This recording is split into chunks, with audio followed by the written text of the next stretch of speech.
ఎన్ని ద్రోహాలు చేసినా ఎలాంటి తీర్పులు ఇయ్యరు కోర్టులు.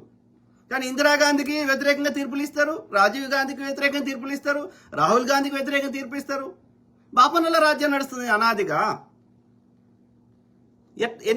అంటే ఎన్నాళ్ళు మనం ఇట్లా భరించాలి? వాస్తవాలు చెప్తే ప్రశ్నిస్తే వాని కుటుంబ సభ్యులతోటి వాని ఆర్థికంగా ఇబ్బంది పెట్టాలి, లేకపోతే వాని మీద దాడులు చేయాలి, వాళ్ళని వీలైతే చంపేయాలి. ఎవడు ఇలా ఆపరేషన్ కాగారి కింద చచ్చిపోతున్న ఒక్క బాపనని చూపెట్టు, ఒక్క అగ్రకుల పోని చూపెట్టు. సమన్యాయం కోసం పోరాడుతున్న బీసీ ఎస్సీ ఎస్టీలే. ఎక్కడన్నా చూడు, ఆర్మీలో అధికారులు ఎవరు ఉంటారు? బాపనోళ్ళు ఉంటారు. కింద చచ్చిపోయే జవాన్లు ఎవరు ఉంటారు? మళ్ళీ బీసీ ఎస్సీ ఎస్టీలు. ఎక్కడన్నా చూడు. ఇది ఈ రోజు కాదు, అనాదిగా వస్తున్నది.